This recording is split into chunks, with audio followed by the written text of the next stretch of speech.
Buenas tardes a todos. Entonces, continuamos con nuestra serie de webinars en el canal institucional del ICTA, Instituto de Ciencia y Tecnología de Alimentos de la sede de Bogotá.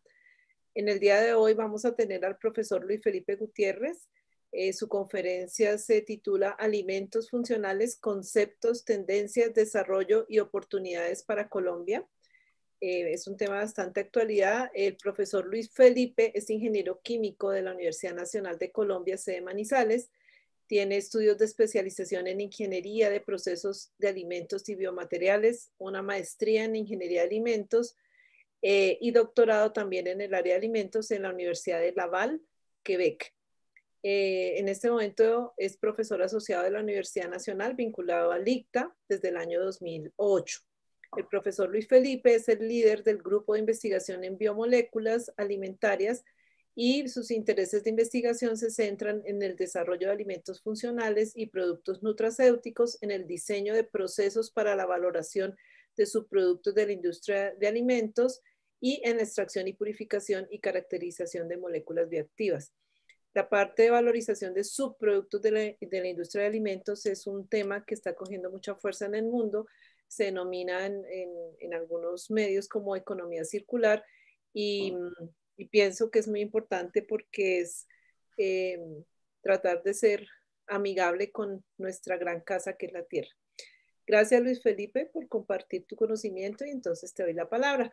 Las preguntas las dejamos para el final, entonces por el chat de YouTube las pueden enviar y pues al final yo le hago las preguntas al profesor. Gracias, profesora Coralia, por la presentación.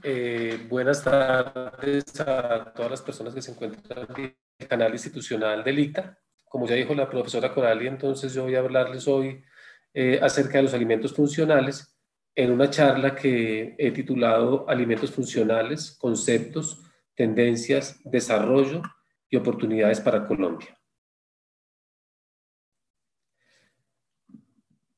En esta presentación, entonces, voy a hablar inicialmente de una introducción acerca de la alimentación y el estilo de vida, pero también algo que nos tocó mucho y es el antes y después de la pandemia del COVID-19. Seguidamente vamos a hablar un poco de lo que son los alimentos funcionales, los conceptos y las tendencias mundiales de este grupo especial de alimentos en el mercado, para después hablar sobre algunas consideraciones y retos tecnológicos relacionados con el desarrollo de los alimentos funcionales. Posteriormente, entonces, hablaré de las oportunidades para Colombia en relación a los alimentos funcionales. ¿Será esta una nueva estrategia para agregarle valor a nuestra biodiversidad? Y finalmente, pues haré algunos comentarios finales y una discusión general seguida de sus preguntas y comentarios. Entonces, pues nosotros somos consumidores de alimentos y los hábitos de consumo de alimentos de todas las personas del mundo están influenciados por el estilo de vida que ellas tienen, y el estilo de vida de las personas es cambiante. Pero también ese hábito de consumo de alimentos está influenciado por un mercado global que está en constante evolución. Normalmente nuestro estilo de vida ha ido acelerándose, cada vez tenemos menos tiempo para preparar alimentos en casa. Y de pronto ahora, en tiempos de pandemia, nos vemos abocados a estas situaciones, pasamos mucho tiempo enfrente de nuestras computadoras o nuestros lugares de trabajo, y eso hace que nuestros hábitos de alimentos también hayan tenido ciertos cambios. Pese a todo esto, todas las personas, me atrevería yo a decir que queremos llevar un estilo de vida saludable, y hoy en día la oferta en el mercado de productos alimenticios es bastante amplia y bastante vasta. Sin embargo, en el año pasado tuvimos un nuevo invitado a nuestras vidas, que fue el virus del coronavirus o la COVID-19, ¿cierto? Este virus necesariamente introdujo cambios apreciables en nuestras formas de ser, de vivir, de convivir, y la pregunta es, ¿y entonces qué pasa con los alimentos? Fíjense que el año 2020 entonces fue un año donde todos tuvimos que adaptarnos. Fue un año donde aprendimos más sobre el uso de la tecnología para nuestras comunicaciones, para la educación de nuestros hijos, para formar estudiantes a través de teleconferencias, para el entretenimiento, para la salud, para el abasto de alimentos, entre otros. y básicamente estas eran nuestras rutinas o las rutinas de muchas personas, ¿cierto?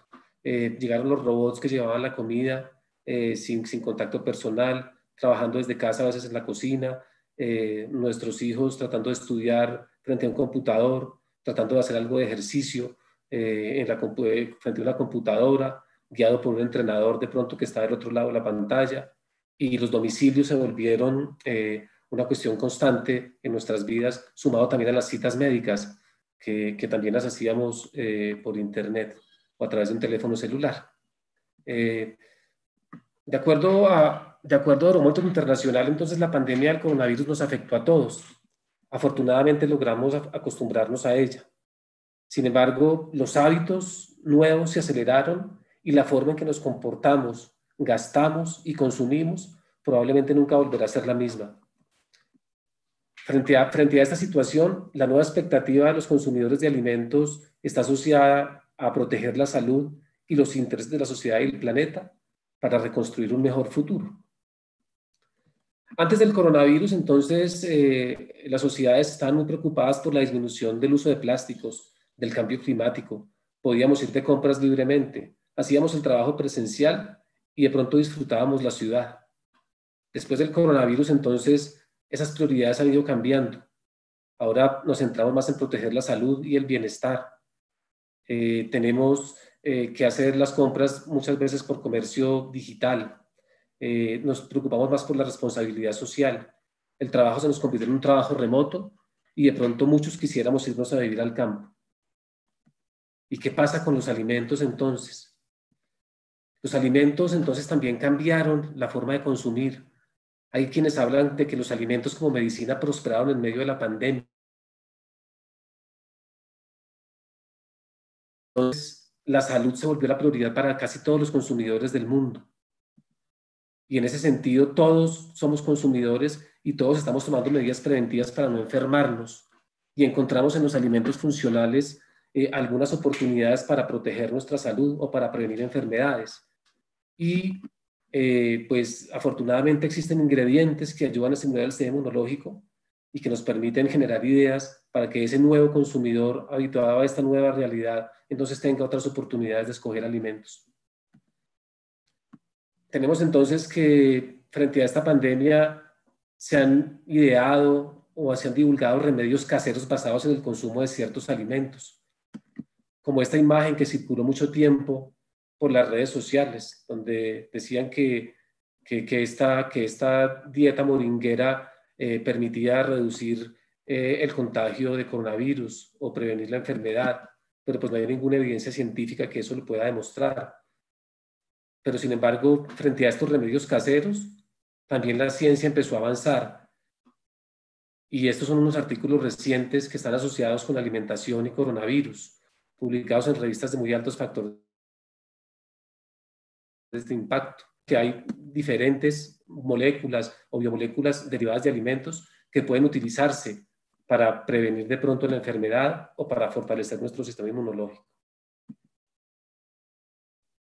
Como si no fuera poco, entonces la industria de alimentos presenta otros retos.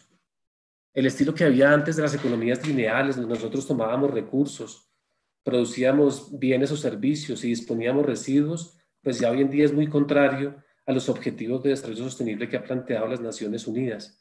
En ese sentido, entonces, las empresas también están retadas a cambiar. Deben pasar de economías centradas en el volumen a economías centradas en los valores. Deben cambiar el rumbo hacia la lucha contra la desigualdad social y hacia el daño ambiental. Seguramente todos ustedes saben que la industria de alimentos produce cantidades muy importantes de residuos. Según estos datos de la FAO, cerca de la tercera parte de los alimentos se termina siendo un residuo. Aproximadamente 1.3 miles de millones de toneladas no son consumidas. Paradójicamente, a esa realidad hay 2 millones de personas que pueden morir de hambre anualmente y hay un montón de niños desnutridos, ¿cierto? Estas cifras que aparecen en esta diapositiva pues nos dan cuenta de las pérdidas por grupo de alimentos. El 30% de los cereales se pueden perder, el 20% de los productos lácteos se pueden perder, el 45% de las frutas y vegetales se pueden perder, el 30% de los productos de la pesca pueden considerarse también que van a terminar como un desperdicio. Y así igual con cifras similares para los productos cárnicos, para los productos de semillas oleaginosas y para las raíces y los tubérculos. Y aún así, la paradoja es que más o menos 840 millones de personas en el mundo se encuentran desnutridas. En ese sentido, entonces, la valorización de los residuos agroindustriales ha conducido a fortalecer dos conceptos, el concepto de la economía circular y el concepto de la bioeconomía. En estos conceptos de la economía circular, entonces, nuestra función va a ser tomar los materiales, diseñar productos, elaborar productos o servicios, distribuirlos, consumirlos, reutilizarlos, usarlos y reciclar lo más que se pueda para minimizar los residuos.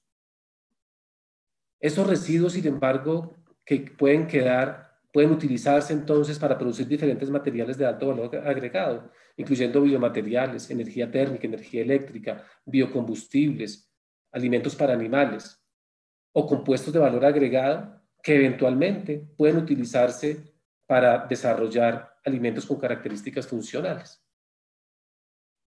Estos cambios entonces han generado nuevas tendencias, retos y oportunidades para la industria de alimentos. Y hoy en día tenemos una oferta de alimentos bastante variada, pero también tenemos un consumidor quizás más educado, que mira más la etiqueta de qué es lo que va a consumir, que se preocupa más por consumir alimentos que le aporten algo a su salud y que no solamente le brinden los nutrientes necesarios. Esos retos, entonces, para la industria de alimentos ofrecen grandes retos tecnológicos, pero también encuentran ahí la industria de alimentos grandes oportunidades comerciales. En ese sentido, entonces, podríamos hablar quizás de un alimento ideal.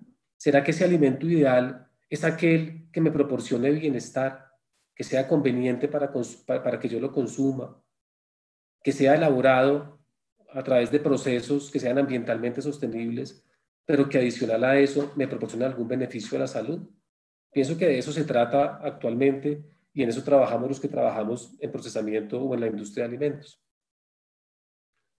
Hablemos un poco entonces de qué son los alimentos funcionales. Primero que todo, es necesario aclarar que no existe una definición que sea aceptada universalmente y que muy pocos países realmente tienen una definición de alimentos funcionales que esté reglamentariamente aprobada. He tomado esta definición de alimentos funcionales porque la encuentro bastante completa. Son alimentos naturales o industrialmente procesados que cuando se consumen regularmente dentro de una dieta diversa en niveles eficaces, tienen un efecto potencial positivo en la salud más allá de la nutrición básica. ¿De cuáles actividades hacia la salud estamos hablando? Que se conocen como actividades bioactivas. Pueden ser bioactividades inmunomodulatorias, antihipertensivas, osteoprotectivas, anticancerígenas, hipocolesterolémicas, antioxidantes, antimicrobianas, antidiabetogénicas, entre otras. Algunas definiciones reglamentarias de alimentos funcionales se han dado efectivamente en varios países del mundo. Por ejemplo, en el Ministerio de Salud de Canadá, entonces definió en 1998 que los alimentos funcionales son alimentos que son similares en apariencia a las comidas convencionales o los alimentos convencionales y que consumidos como parte de la dieta pueden demostrar tener efectos fisiológicos benéficos o reducir el riesgo de ciertas enfermedades crónicas más allá de las funciones nutricionales básicas. En este Instituto de Medicina, Alimentos y Nutrición del Reino Unido, entonces han definido los alimentos funcionales como cualquier alimento o ingrediente alimenticio que puede proveer un beneficio a la salud más allá de los nutrientes que él contiene. Y finalmente, en el Ministerio de Salud del Japón, que fue donde nació este concepto de alimentos funcionales bajo el concepto de Foshu en los años 1980, entonces se definen estos alimentos como alimentos para usos específicos y hacen referencia a alimentos que contienen ingredientes con funciones para la salud que están oficialmente aprobadas por tener un claim nutricional y ejercen efectos fisiológicos sobre el cuerpo humano. En Colombia no tenemos una definición de estos alimentos como pasa en Estados Unidos, como pasa en muchos países de Europa. hay una diferencia entre lo que es un alimento funcional y un producto nutracéutico. Esta definición la trae el Ministerio de Salud canadiense y define los productos nutracéuticos como un producto que ha sido aislado o purificado de alimentos y que es generalmente vendido en formas medicinales que no están normalmente asociadas a alimentos. Un producto nutracéutico entonces demuestra también tener un efecto fisiológico benéfico para la salud y puede proveer protección contra ciertas enfermedades crónicas. Entonces, por ejemplo, algunos alimentos ricos en ácidos grasos esenciales, omega 3 y omega 6, pues podrían considerarse como alimentos funcionales. Pero las cápsulas de soft gel que podemos consumir o encontrar en el mercado, pues no son consideradas como alimentos, más bien son consideradas como productos nutracéuticos. Algunos autores han definido varias categorías de alimentos funcionales. Hay quienes hablan de alimentos convencionales, que son alimentos que contienen de forma natural contenidos elevados de nutrientes o compuestos biológicamente activos. Y ahí podríamos mencionar, por ejemplo, la zanahoria, el salmón, el ajo, las nueces, granos enteros, inclusive el tomate. Se habla también de productos fortificados, que consisten en alimentos con mayor contenido de sus nutrientes naturales a través de la adición de cantidades adicionales de estos nutrientes. Por ejemplo, jugos de frutas con vitamina C.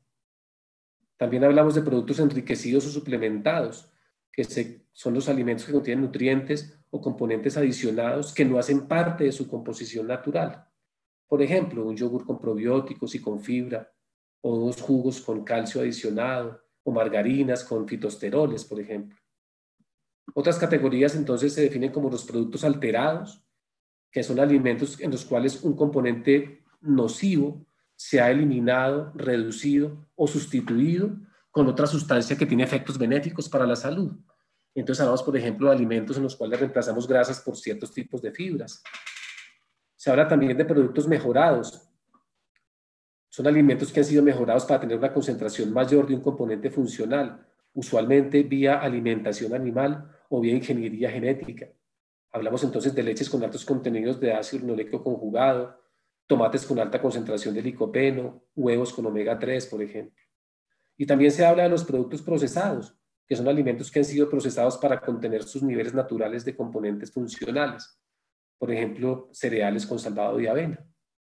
Pese a que estas definiciones han sido publicadas por grupos de investigadores de varias partes del mundo, hay también quienes dicen lo siguiente, que ningún alimento podría ser declarado como funcional si no se cuenta con el respaldo de los ensayos clínicos respectivos ni con la evidencia experimental suficiente de seguridad y funcionalidad. En ese sentido, entonces fíjense que el concepto de alimentos funcionales aún hoy sigue siendo muy amplio y de cierta manera cada gobierno y cada país está adaptando las cosas a la reglamentación que tiene vigente. Vamos a hablar un poco del mercado de los alimentos funcionales. Según los últimos datos de Mintel, los alimentos funcionales de mayor interés para los consumidores son aquellos asociados a los que le proporcionan al consumidor salud digestiva o salud intestinal, reducción del hambre o una ingesta adicional de energía y reducción del colesterol. ¿Dónde están esos principales mercados de alimentos funcionales en el mundo? Están en Estados Unidos, en Japón, lo siguen los mercados de Asia, Pacífico y Europa. Hablemos un poco de cifras. La cifra del mercado de alimentos funcionales es una cifra verdaderamente exorbitante con muchas posibilidades de incursionar en él. En el año 2019 se hablaba de 177.770 millones de dólares y está proyectado al 2027 una cifra de mercado de 267.924 millones de dólares con un crecimiento anual del 6.7% entre el año 2021 al año 2027.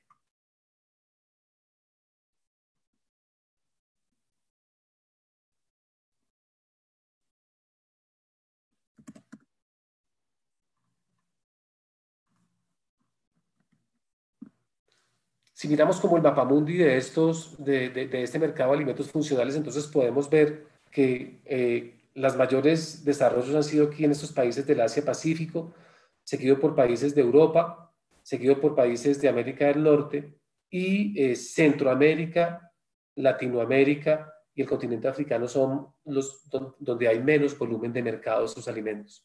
Eso genera una oportunidad bastante interesante.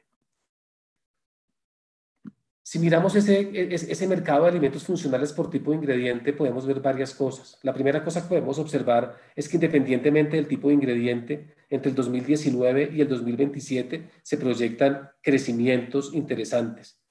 Acá vemos, por ejemplo, el tema de los probióticos, el tema de la fortificación con minerales, proteínas y aminoácidos, prebióticos y fibras dietarias, vitaminas y otros. Ese mercado entonces puede alcanzar cifras bastante interesantes económicas. Estamos hablando que pueden alcanzar cifras aproximadamente de 90.000 millones de dólares dependiendo del tipo de ingrediente. Las vitaminas tienen un futuro bastante interesante, similar a los minerales y a las fibras dietarias. No olvidemos también los prebióticos y los probióticos y los compuestos antioxidantes como los carotenoides. Por tipo de producto, también se ve que la tendencia sigue siendo a crecer. La industria de productos horneados y de cereales representa unas tasas de crecimiento bastante importantes en proyección de 2019 a 2027. Los productos lácteos igualmente, los productos cárnicos, productos de pescado y huevos también, los productos a base de soya también y las grasas y aceites también están proyectadas a crecer en este mercado de alimentos funcionales. Si lo miramos por aplicación, fíjense que la dinámica es la misma. Los alimentos orientados hacia los deportes y la nutrición tienen una producción bastante interesante de crecimiento. Los alimentos para manejar el control de peso o el sobrepeso también están destinados a crecer. Los alimentos orientados hacia la nutrición clínica también. Fíjense lo interesante de los alimentos relacionados con la salud cardiovascular. También están proyectados a crecer hacia el 2027. Estos son algunos claims que han hecho en Reino Unido y en Estados Unidos asociados con alimentos que actúen frente al sistema inmunológico, especialmente hablando de la pandemia del coronavirus. Fíjense, los alimentos para niños, los productos lácteos, los productos cereales, las galletas y los productos untables tienen, digamos, unas categorías bastante interesantes contra el sistema inmunológico. Y en esta gráfica de la derecha se puede ver entonces los claims con probióticos en Estados Unidos. ¿Por qué? Porque los probióticos también pueden estimular nuestro sistema inmunológico. La mayoría están en productos lácteos, en alimentos infantiles y en menores cantidades en productos de galletería, salsas y cereales. Es interesante hablar siempre del ingreso mundial de mercados mundiales por región. Estos ingresos están definidos aquí en millones de dólares. Y es interesante ver en el caso de América Central y Sudamérica que la tendencia proyectada al 2024 sigue siendo hacia una tasa constante de crecimiento. Nosotros podríamos entonces estar aquí cercanos a tener unos valores de entre 250.000 millones de dólares globalmente hablando en el año 2024 para este renglón de alimentos funcionales. Ahora miremos un poco las tendencias y vamos a hablar un poco del consumidor. Resulta que el consumidor entonces actual personalizó y repriorizó sus enfoques de alimentación saludable, de su dieta y de sus objetivos nutricionales. Lo que está buscando el consumidor actual es que los alimentos le proporcionen bienestar físico y emocional, que esté de acuerdo con sus valores y que también esté de acuerdo con su identidad cultural. Estos tres pilares definidos por Mintel en las tendencias de alimentos es lo que define los nuevos conceptos de alimentación saludable. Si miramos esta diapositiva de Glanbia Nutritional Megatrends, es bastante interesante lo que se presenta aquí. Estamos hablando de que podemos diseñar alimentos en función de las generaciones. El target va a ser el consumidor y no el mercado necesariamente. Estamos hablando de que los consumidores están construyendo su propio estilo de vida. Fíjense este dato tan interesante. El 80% de los consumidores están de acuerdo en que la alimentación saludable es un balance entre tener productos limpios, productos veganos o vegetarianos, productos que tengan proteínas alternativas a base de plantas y de pronto no tanto a base de proteínas animales, que tengan aspectos nutricionales positivos, que tengan efectos benéficos funcionales y que permitan dar un sostenimiento a las economías. Estamos también hablando de una ultrapersonalización de la alimentación a través de los canales digitales, a través de los teléfonos celulares, Todos queremos fotografiar la comida que estamos consumiendo y postearla en nuestras redes sociales. Esa se convirtió básicamente en una nueva forma de alimentación. Y también estamos hablando de que hoy es posible diseñar programas nutricionales a base del ADN de las personas. Otra tendencia importante es esto, la sostenibilidad ambiental. El consumidor cada vez está más interesado en saber cómo se produjo el alimento que consume y está dispuesto a pagar eventualmente un poco más si se da cuenta que ese proceso de producción de alimentos es ambientalmente sostenible. Y finalmente, como todo lo que tiene que ver con alimentos, pues tenemos que hacer que las propiedades sensoriales sean realmente sensacionales. Un alimento puede tener el mayor contenido nutricional y ofrecer efectos benéficos para la salud bastante interesantes, pero sin embargo, si sensorialmente no es interesante, el consumidor no lo va a comprar. Y esa sensación en que está variando las experiencias táctiles, que le provoquen emociones, que tenga diferentes texturas y que tenga sabores un poco diferentes. Fíjense, por ejemplo, en esta diapositiva, cómo está asociando el consumidor actual lo que es alimentarse saludablemente. Para los consumidores actuales, alimentarse saludablemente hoy en día está asociado con haber comido alimentos y bebidas con un valor nutricional elevado, haber consumido alimentos y bebidas que tengan alta calidad, comer en moderación, haber consumido alimentos y bebidas que le muestren beneficios específicos para su cuerpo y para su salud. Y además de eso, este concepto de saludable está asociado a que le proporcione un bienestar holístico al consumidor. En ese sentido, entonces el consumidor ha empezado a hacer un equilibrio, orientando dos cosas: tratar de reducir lo que los consumidores perciben como nutrientes malos, ejemplo, el azúcar, el sodio o ciertos carbohidratos, y por el contrario, aumentar lo que creen que son nutrientes buenos, como la fibra y la proteína. En ese sentido, entonces el consumidor actual está optando por comprar alimentos y bebidas que contengan ingredientes saludables específicos. La mayoría de los consumidores hoy en día entonces están buscando alimentos que contengan fibra dietaria, que contengan proteína, que contengan vitamina D, que contengan calcio, que contengan nueces y semillas y que contengan cereales integrales. 4 de cada 10 personas, están buscando alimentos que contengan antioxidantes, probióticos, ácidos grasos de la familia omega 3 o de pronto té verde. En ese sentido, entonces, ¿cuáles son los beneficios que está esperando encontrar el consumidor actual en los alimentos que está consumiendo? Hay varias cosas aquí bastante interesantes. El consumidor actual busca que los alimentos le ayuden a proteger su salud cardiovascular, a controlar su peso, a mejorar su salud intestinal, que tenga energía adicional, que de pronto le proporcione ganancia de masa muscular, que le estimule el cerebro, que le estimule o que le mejore su salud ósea, que le estimule su sistema inmune, su salud emocional, que le reduzca problemas asociados a la inflamación y de pronto que le reduzca también problemas asociados con el azúcar y la diabetes. Pero también ese consumidor actual está buscando alimentos sin ingredientes artificiales, sin conservantes y ojalá todo natural, nada que sea genéticamente modificado. En ese sentido, entonces la industria de alimentos deberá responder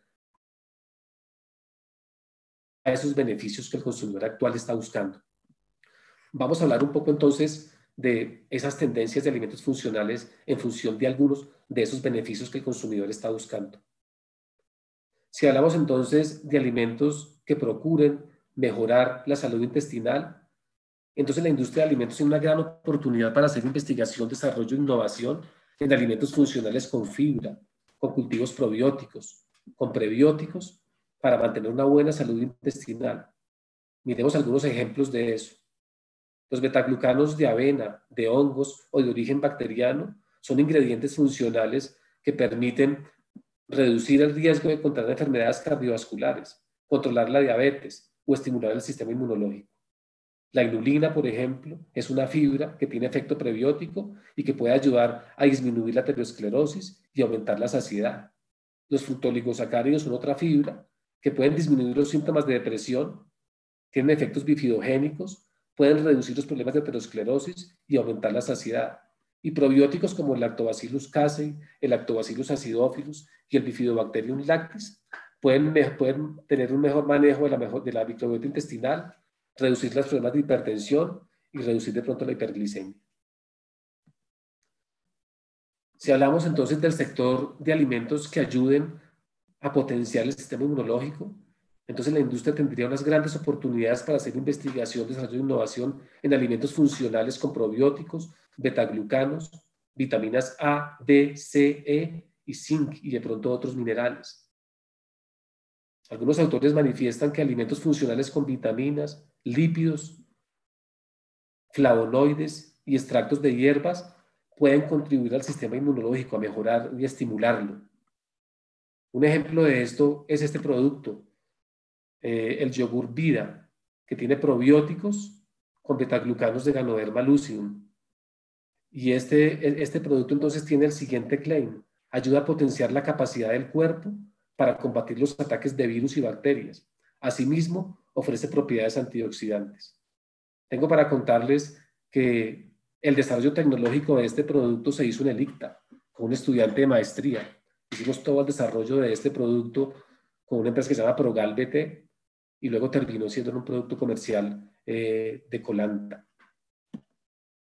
Si hablamos de alimentos que ayuden a proteger la salud cardiovascular, entonces habrían grandes oportunidades para hacer alimentos con fitoesteroles, con polifenoles y con ácidos grasos esenciales.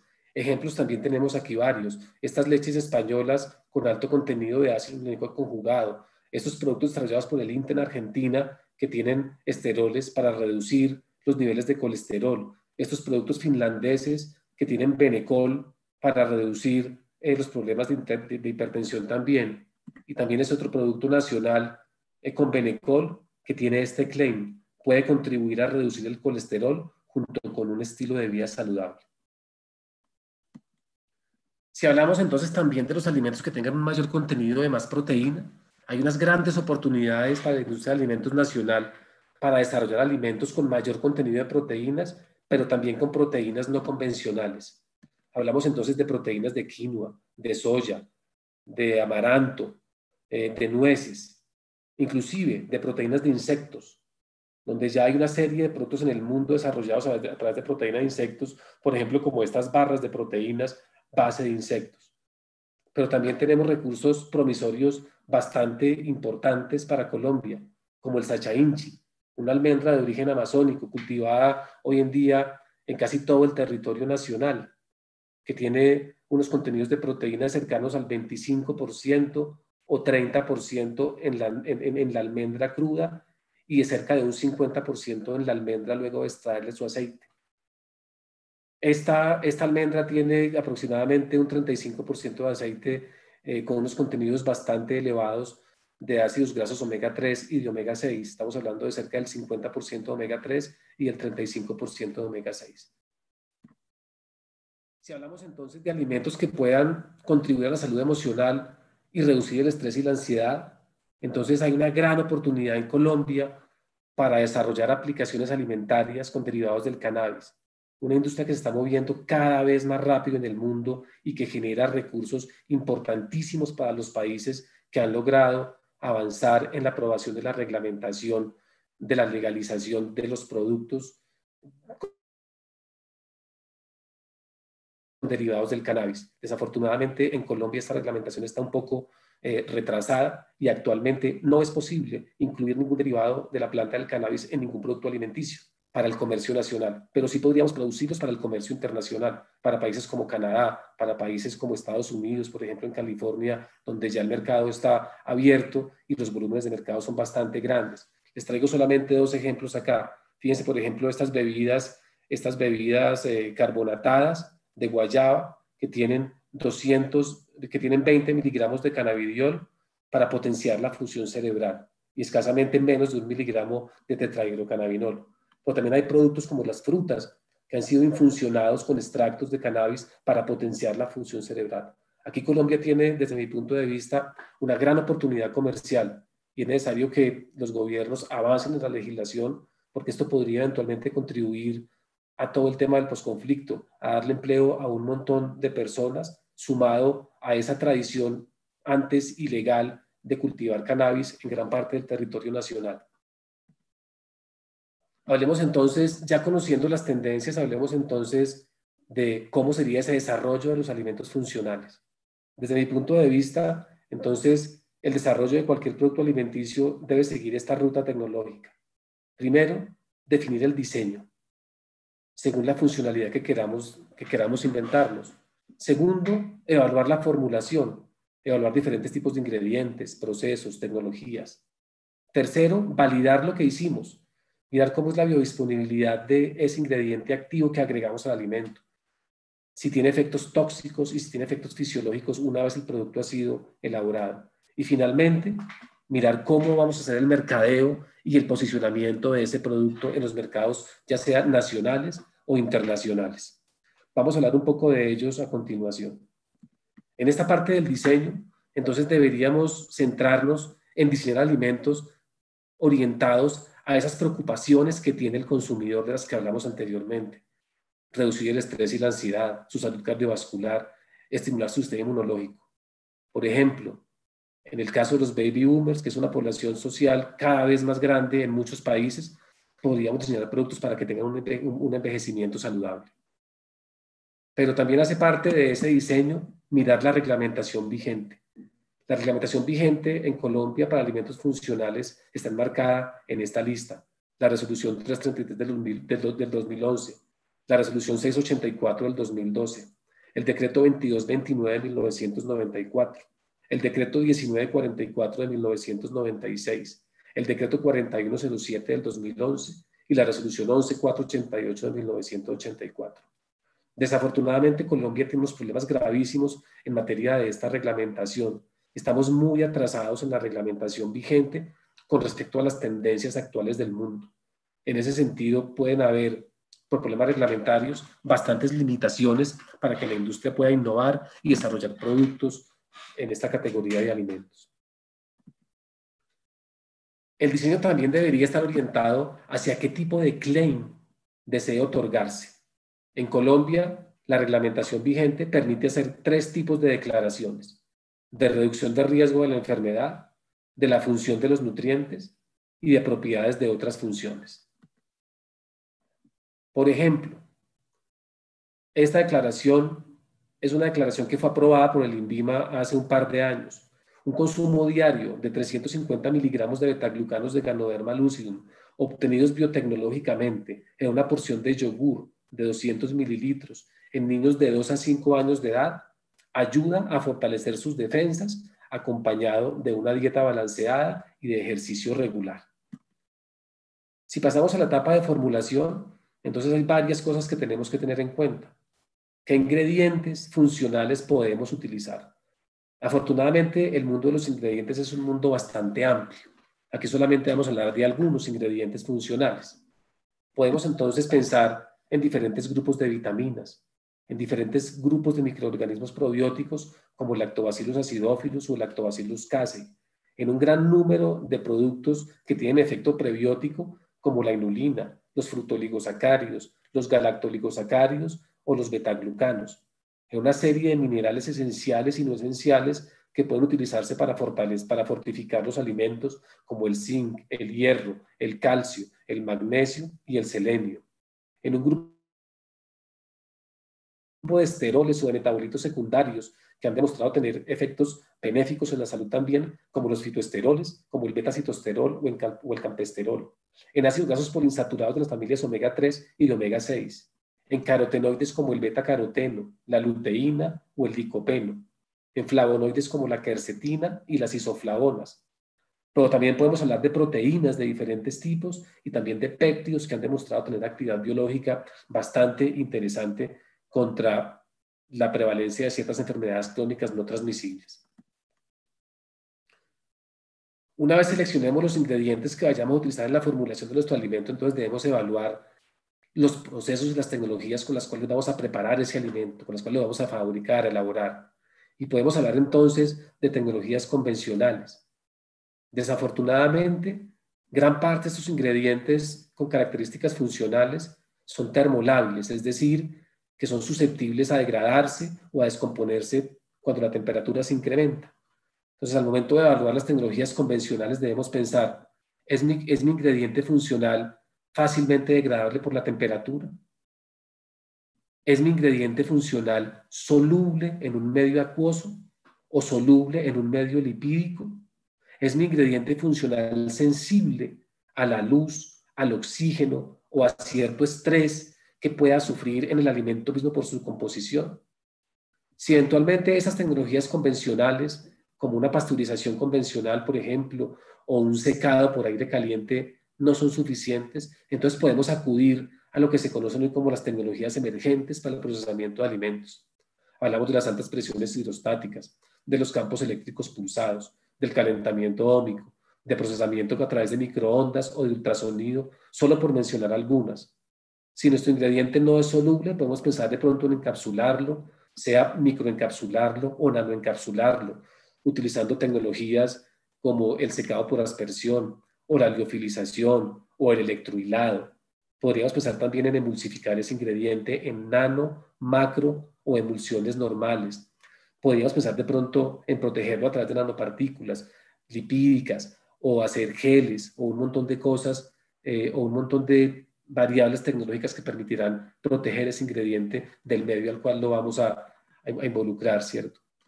Una vez logremos definir la tecnología del proceso de producción y lo llevemos a cabo, es fundamental que hagamos las evaluaciones sensoriales, hacer las pruebas sensoriales con consumidores entrenados o con consumidores no entrenados para darnos cuenta de si ese producto que hicimos efectivamente tiene una aceptación sensorial importante en cuanto a los consumidores se refiere.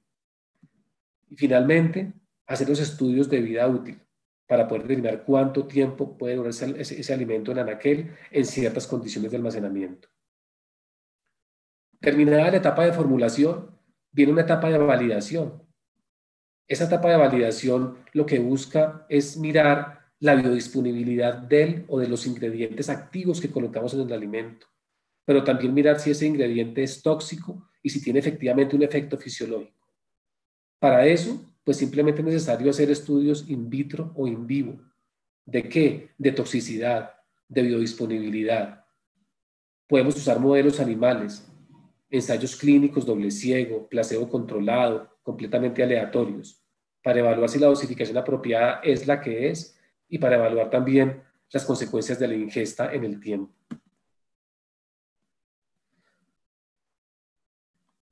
¿Qué sigue entonces después de esto? Miremos qué oportunidades tiene Colombia en el desarrollo de este grupo de alimentos con características funcionales. Desde mi punto de vista, el mercado actual y el desarrollo de alimentos funcionales en Colombia es aún bastante incipiente. Eso, pues simplemente lo único que da es un montón de oportunidades. Tenemos posibilidades de innovar y de mejorar la competitividad de las empresas, crear spin-off, empresas de base tecnológica, etc. Tenemos la posibilidad de llevar esos productos a los mercados internacionales, donde de pronto el consumidor tiene otros hábitos de consumo y donde de pronto tiene un poder adquisitivo mayor que le permite pagar eventualmente un costo adicional por estos productos. Podríamos también utilizarlos para mejorar la situación actual a nivel nutricional de la población. Ustedes saben que desafortunadamente nuestro país tiene aún unos altos niveles de población en desnutrición. Según las últimas encuestas de la ENSIN, se habla, por ejemplo, de que en Bogotá y Cundinamarca cerca del 12% de la población infantil puede tener niveles de desnutrición elevados. Podemos generar nuevos puestos de trabajo, podríamos contribuir también a que mejore la situación del posconflicto en nuestro país, pero también podríamos agregar valor a toda la biodiversidad que tiene Colombia. ¿Cuáles son los retos entonces? Los retos al momento de elaborar o diseñar alimentos funcionales están asociados con varias cosas. Están asociados con un incremento en los costos de producción. Normalmente este grupo de alimentos tiene un costo ligeramente mayor a los alimentos clasificados como normales. Tenemos las tecnologías disponibles, ¿Es posible elaborar estos alimentos de manera sostenible? Puede ser que tengamos unos nuevos problemas de salud o quizás, ojalá no, una nueva pandemia que nos lleve a que los hábitos de consumo de alimentos pues también sean diferentes. Y eso se convierte en un reto también para la industria de alimentos. Puede ser también que el consumidor vuelva y cambie las preferencias en su situación de alimentos. Por eso la industria de alimentos debe estar siempre en un constante cambio y en una constante rotación. Somos capaces de cumplir con los estándares de calidad para diseñar este tipo de alimentos y para llevarlos al mercado nacional o al mercado internacional. Es otro de los retos que tenemos. Otro reto importante son las políticas internacionales y los tratados de libre comercio.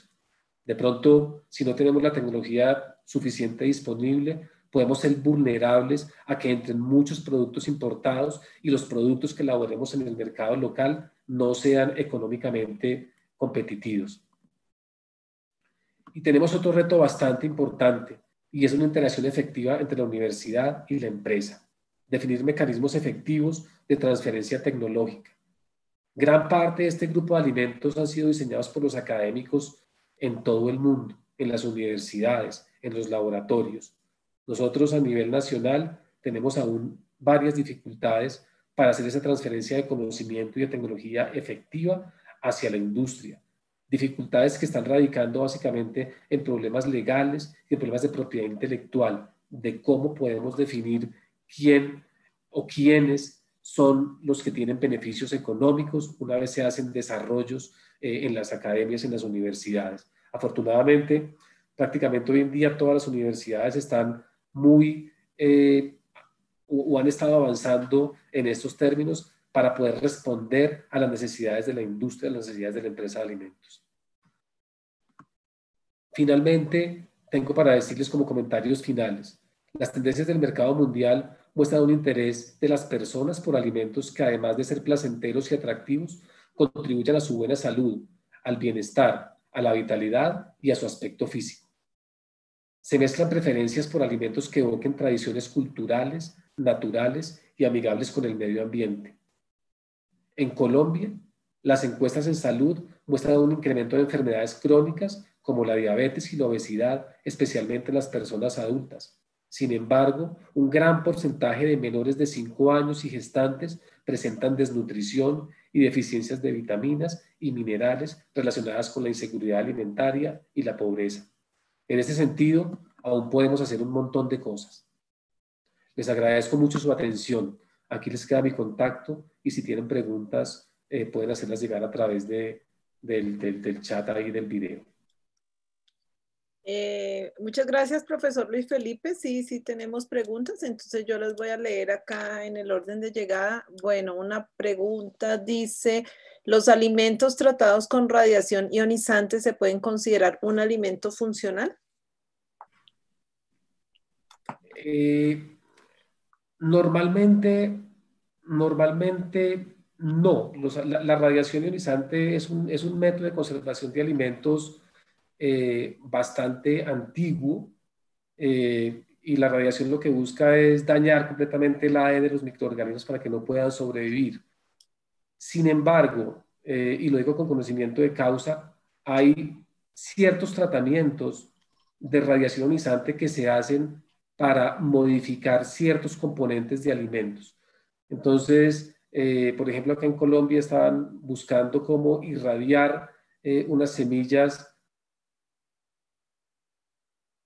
de unas plantas de yuca para modificar su formación o el contenido de almidones, para tener más almidones de amilopectina y menos de amilosa. Eso no le daría una funcionalidad como tal desde el punto de vista fisiológico, pero es una funcionalidad desde el punto de vista tecnológico.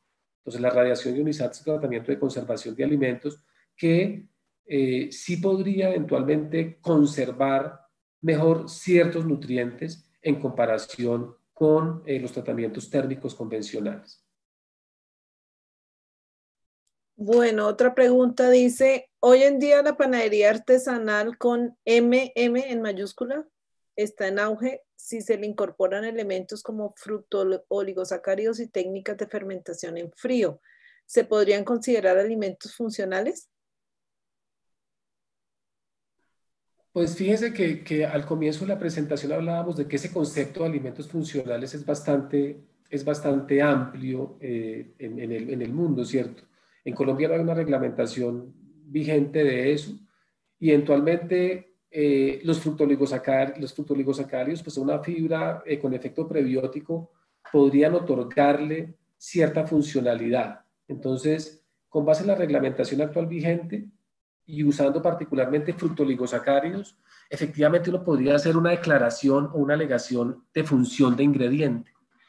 Si quisiéramos efectivamente mirar si ese fructoligosacárido agregado a un producto horneado o de panificación tiene un efecto fisiológico sobre el organismo humano, sobre la salud humana, tendríamos que irnos hacia esa parte de evaluación, sea en modelos in vitro o en modelos in vivo, para poder determinar si ese alimento elaborado de la manera como se alimenta, como se produce, efectivamente puede tener un efecto fisiológico benéfico para la salud de los consumidores.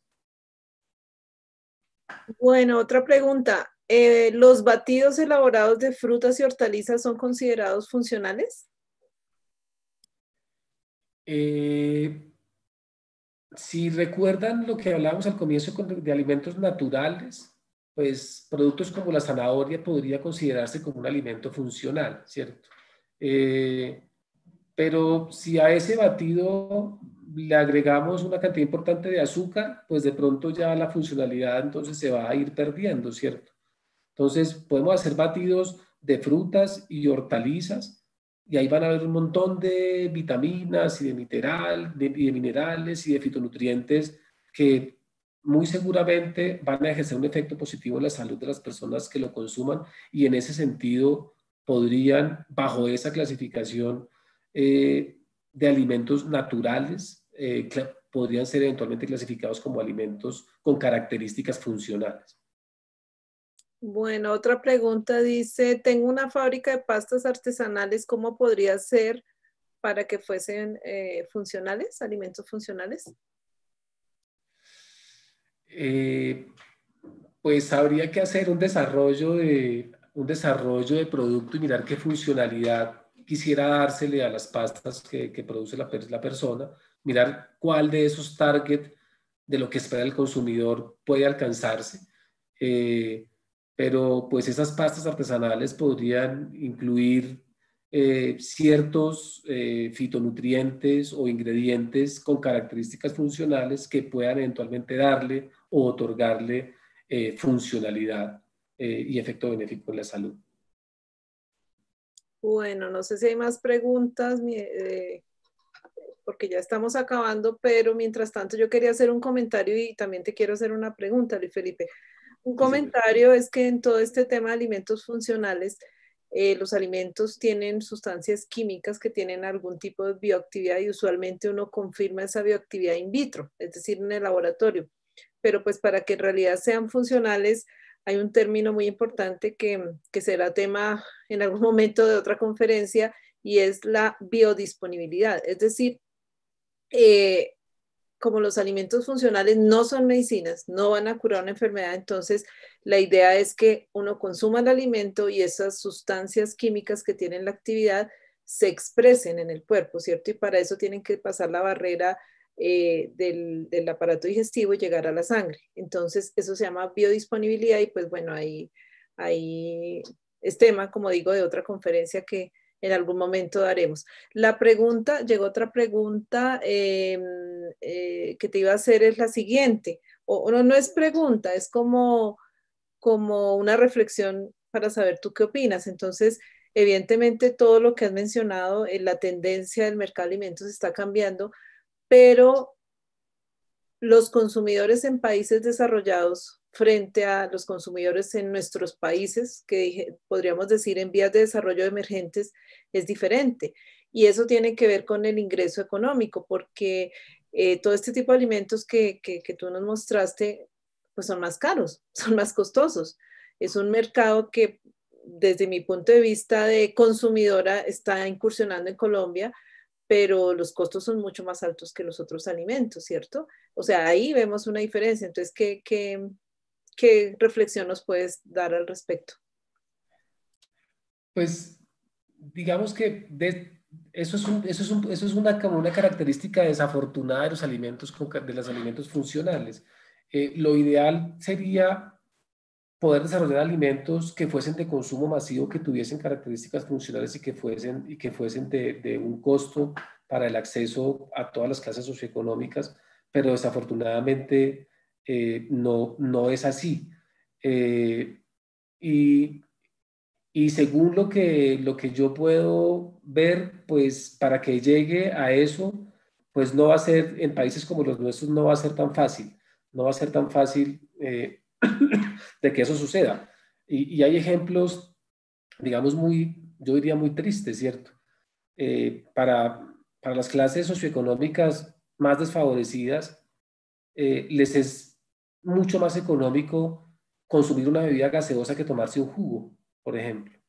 Entonces, pues estos desequilibrios sociales y económicos que vivimos en nuestros países, pues también son de cierta manera como causantes directos de esa mala nutrición en las clases socioeconómicas menos favorecidas, ¿cierto?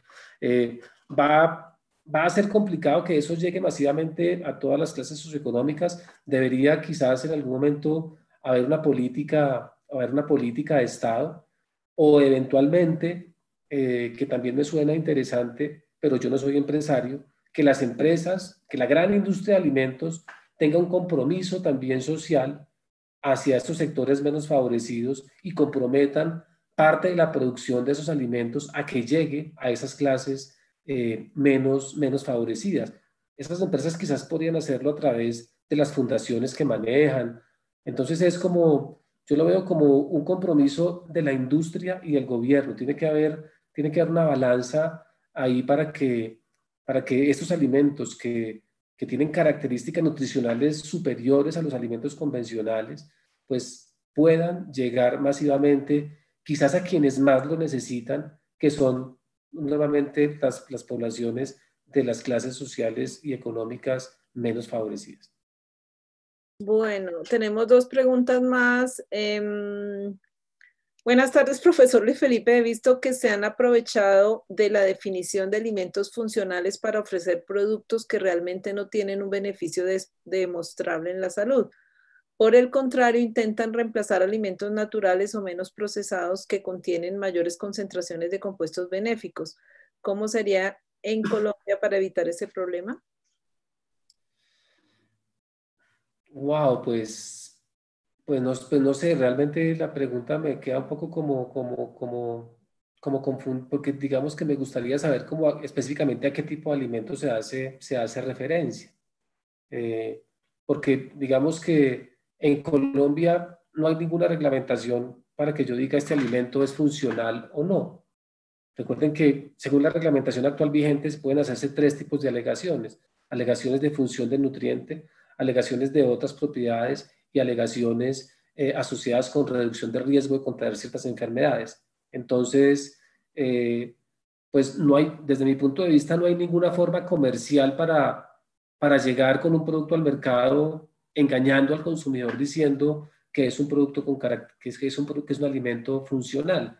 Entonces, si conociésemos de pronto el caso particular, pues tocaría analizarlo, ¿cierto? Hay ciertos productos a veces que, que normalmente el consumidor los asocia como con alimentos, si podemos llamarlos saludables o para no mencionar la palabra funcionales, y que a veces pues no lo son tanto. Hablamos, por ejemplo, de ciertas barras de cereales, que de pronto las personas normalmente conciben como productos saludables, pero cuando uno va y mira bien la información nutricional, pues se da cuenta que hay un montón de carbohidratos o de azúcares ahí agregados que hacen que esa funcionalidad realmente o ese beneficio realmente caiga, ¿cierto? Entonces, la recomendación también es hacia el consumidor es que trate de leer la etiqueta. La industria nacional de alimentos ha hecho un gran esfuerzo por tratar de comunicar al consumidor las características nutricionales de los alimentos que vende. Hoy estamos hablando, entonces hay varias políticas. En Chile está esta cuestión del semáforo, el rojo si tiene un alto contenido de ingredientes que no son muy saludables. Aquí tenemos ahorita, digamos, por un acuerdo, porque eso tampoco está reglamentado, un acuerdo que hizo la gran industria de indicarle al consumidor qué es lo que hay ahí de una manera clara, porque desafortunadamente no muchas personas entienden el significado de una tabla nutricional de alimentos. Esto, pues yo pensaría que también en Colombia está faltando una cátedra desde la escuela primaria de nutrición y alimentación, porque es que es ahí donde empiezan los hábitos alimenticios de las sociedades. O sea, si nosotros enseñamos a nuestros hijos, a los pequeños del país, a que se alimenten bien, a que consuman alimentos con alta calidad nutricional, seguramente ese chico, estando adulto, va a tener una cultura de alimentación que va a terminar repuntando en una reducción de los costos en la salud pública, porque es que todo esto está relacionado. Entonces, una mala alimentación termina degenerándose en problemas de salud en el consumidor. Y ese problema de salud del consumidor termina acarreando un problema de salud pública. Y este problema de salud pública finalmente terminamos pagando todos los ciudadanos porque la plata de la salud pública es la plata de todos los colombianos. Entonces, instaurar una cátedra de alimentación y nutrición en la escuela primaria, desde ahí, me parece que puede ser una alternativa política de gobierno también para que en últimas tengamos una mejor situación nutricional de los ciudadanos colombianos, o también una disminución de los costos asociados a la salud pública. Yo quisiera complementar ahí lo que dice Luis Felipe y estoy completamente de acuerdo que todo depende de la legislación, ¿no? Yo no sé, la persona que hace la pregunta de pronto hace referencia a una discusión o yo la vi por lo menos en Twitter, precisamente de que alguna empresa produjo una bebida X y mucha gente cuestionaba, bueno, pues es que el jugo de la fruta es más económico. Ahora, hay que tener en cuenta que la comida en Colombia es muy económica comparado con otros países, o sea, tenemos esa fortuna de que es bastante económica. Lo que dice Luis Felipe también parece interesante en el sentido de que la gastronomía colombiana es excelente, es deliciosa, tenemos mucha variedad dependiendo de las regiones, pero sí tiene un gran componente en carbohidratos, ¿no? Entonces, poco a poco creo que debe cambiarse la mentalidad en comer más sano y eso lo hemos visto con toda la influencia de la pandemia que una de las formas de estimular o potenciar el sistema inmune tiene que ver con la dieta. Bueno, creo que tengo dos preguntas más. Dice, doctor, personalmente para usted los alimentos, pero no sé si esta está relacionada con lo que ya contestaste. Para usted los alimentos fortificados no contarían como alimentos funcionales. Entendería que los enriquecidos sí. Pues depende de la definición que uno quiera tomar, ¿cierto? Si ese alimento fortificado cumple con unos niveles de fortificación tal que ejerzan efectos benéficos para la salud del consumidor, podría considerarse en ese gran saco de la definición de alimentos funcionales como un alimento funcional. Si nos vamos a la definición, digamos, más, yo la llamo, yo diría un poquito más radical, de que cualquier alimento para poderse llamar alimento funcional debe ser objeto de pruebas y estudios clínicos, pues eventualmente no. Y es ahí donde viene, digamos, como, y lo pensaría yo que también puede ser como decisión de ciertos países, eh, hasta dónde adaptan una definición demasiado estricta o no. Porque algunos estudios hablan que desarrollar un solo producto desde la A hasta la Z, siendo la Z la validación clínica, ese producto podría costar cerca de $1.000.000 hacer un solo producto. Eso lo habla Boyle en un libro que escribió por ahí en el año 2015. Entonces, si por ejemplo en Colombia el gobierno nacional toma una medida reglamentaria de ese tipo, pues es muy poco probable que la industria se meta en el cuento de ese tipo de alimentos con validación clínica porque le saldría muy costoso y finalmente todo ese costo de inversión ¿termina pagándolo quién? Termina pagándolo el consumidor. ¿Qué es lo que ha pasado, por ejemplo, con estos productos que contienen Benecol? Benecol es un fitosterol que fue patentado por allá en Finlandia y, y pues se han aprovechado ciertas industrias de hacer las alegaciones de que ese fitosterol efectivamente reduce los niveles de colesterol con base en los estudios clínicos que hicieron inicialmente del ingrediente activo, ¿cierto? Entonces, porque esos productos como el Benecol aquí también los hay en Perú y también los hay en varios países de América del Sur, pero yo personalmente no creo que hayan llegado hasta ese estudio clínico. Diferente de pronto a lo que se hizo con ese producto Vida que tiene betaglucanos de Ganoderma lucidum y cultivos probióticos, que fue diseñado exclusivamente para niños. Y yo lo digo por conocimiento también, que una vez desarrollado ese producto fue objeto de un estudio clínico en niños y tuvieron que invertir pues una cantidad seguramente importante de recursos. Ese producto, como les decía, se desarrolló tecnológicamente en los laboratorios del ICTA. Eso se terminó cerca del año 2014, pero ahí no se hizo el estudio clínico, porque si no el estudiante nunca hubiera terminado la maestría, ¿cierto? Posteriormente a este desarrollo tecnológico, ese producto fue a la empresa y ellos hicieron toda la parte del estudio clínico. Y por eso ese producto salió apenas en el año 2019, o sea, tecnológicamente se hizo en el año 2013, 2014, y el producto salió al mercado luego de todos los estudios a finales del año, o casi que en octubre del año 2019.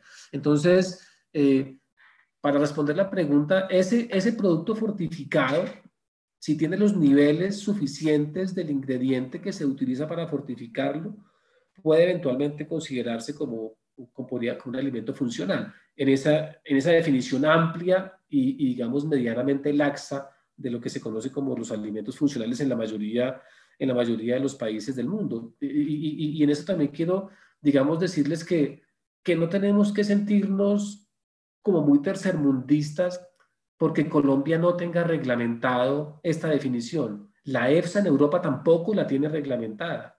En Estados Unidos tampoco está reglamentado, ¿no? O sea, la definición es prácticamente abierta. Hay quienes dicen simplemente que un alimento funcional es cualquier alimento que contiene uno o más ingredientes que pueden eventualmente proporcionar un efecto benéfico en la salud. Y bajo esa definición, fácilmente podrían caer el 30% de los alimentos que consumimos diariamente. A medida que se cierra la definición, pues se va volviendo más estricto el concepto y el desarrollo va siendo cada vez más costoso. Entonces, lo más fácil que puede hacer la pequeña y la mediana industria desde mi punto de vista en Colombia es desarrollar alimentos que contengan ingredientes, que tengan aprobación funcional y en el marco de la regulación de la resolución 333 hacer un claim o una declaración del efecto de ese ingrediente. Si ya la empresa quiere irse a hacer un claim de beneficio o de hacia la enfermedad, pues seguramente va a tener que invertir mucho más dinero para poder hacer ese claim. Pero fácilmente haciendo declaraciones de ingrediente, pueden cambiarse de cierta manera el rotulado de ciertos alimentos y eso definitivamente pues está llamando la atención de los consumidores. Yo coloco un ejemplo en el caso de la industria láctea. La industria láctea de la pequeña y la mediana empresa, a veces pienso que tiene un desconocimiento de esta reglamentación del rotulado nutricional de alimentos, porque cualquier empresa de productos lácteos podría colocar en sus quesos o en sus yogures fuente de calcio, alto en proteína, porque esos productos naturalmente lo son como los elabora cualquier empresa de productos lácteos. Y eso necesariamente pues el consumidor está mirando para allá, pero desafortunadamente no lo hace. Nosotros hemos trabajado como en esa transferencia de conocimiento, indicándole a muchas empresas lácteas, usted puede hacer esta declaración en su etiqueta y eso puede llamarle más la atención de cierto grupo de consumidores. Entonces igual en las empresas también, sobre todo las pequeñas y medianas, pues hay que hacer un trabajo de educación y de actualización de la normatividad vigente en cuanto a rotulado, para que la empresa pueda aprovechar esa reglamentación para brindarle más información al consumidor, y el consumidor necesariamente está viendo todos los días más qué es lo que está consumiendo. Bueno, y la última pregunta dice, también está relacionado con lo que se está discutiendo. Para que un alimento funcional pueda circular en el mercado, ¿qué requisitos se deben presentar ante las entidades de control, por ejemplo, el INVIMA? Eso va a depender del tipo de declaración o de alegación que uno quiera hacer, dependiendo del tipo de claim. Si yo quiero, si mi alimento, si yo formulo y desarrollo un alimento en el cual, no sé, vamos a hablar de un alimento al cual yo le agrego unos frutoligosacáridos o una fibra, una inulina. Entonces, y yo voy solamente tras una declaración de ingrediente, de la función del ingrediente. Simplemente radico ante el INVIMA y no tengo que ir como a una dependencia más alta, que es la cámara especializada del INVIMA. Entonces yo simplemente radico el papel y radico los papeles y hago el trámite para una declaración de ingrediente, y es sencillo. Pero si yo quiero ya decir que ese mismo alimento que tiene la misma fibra podría eventualmente, bajo condiciones de ingesta cotidiana, de una vida saludable, acompañado de ejercicio y de una dieta normal, que ese alimento eventualmente puede ayudar a reducir los niveles de glucosa en la sangre, porque la fibra tiene también esos efectos. Entonces tendría que llevarse una documentación adicional, documentos científicos o similares de este país o de otros países, donde se demuestre que ese ingrediente que yo estoy utilizando puede tener ese efecto benéfico. Entonces tengo que llevar ese radicado de documentos a la cámara especializada del INVIMA, porque ya voy tras una declaración más allá del ingrediente, y ahí pues tiene ese trámite adicional. Por eso mencionaba anteriormente, la alegación más sencilla que puede hacer la industria es una alegación de la función de ingrediente. Las otras alegaciones también se pueden hacer, tampoco son muy, digamos que no son muy complicadas, porque las cosas que uno puede utilizar de pronto ya están validadas en otros países, y uno puede también llegar con ese tipo de documentación, perdón, para hacer ese tipo de declaraciones de funciones específicas de efectos saludables, ¿cierto? Ahora, ya si yo quiero decir que ese alimento reduce efectivamente el colesterol, pues ya es una instancia mayor a la que tengo que ir, porque tengo que mostrar con estudios clínicos, perdón, que el alimento que yo he diseñado efectivamente ha demostrado durante la ingesta prolongada que no es tóxico y que tiene ese efecto benéfico para el consumidor en cuanto a la reducción del colesterol. Bueno, nos llegó otra pregunta. Me alegra que haya generado interés esta conferencia. Es como mencioné en el chat, es un hot topic en alimentos. Dice, ¿la FAO tiene alguna definición o incluso alguna reglamentación relacionada con los alimentos funcionales?